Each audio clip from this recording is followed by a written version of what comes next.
Hey guys, this is a second video or an update for the wallet that I made a few weeks ago.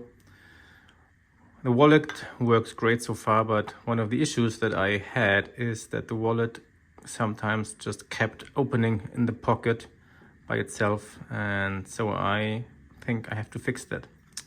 So in order to prevent the wallet from opening, I redid this part here.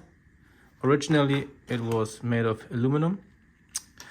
Now I made one out of steel.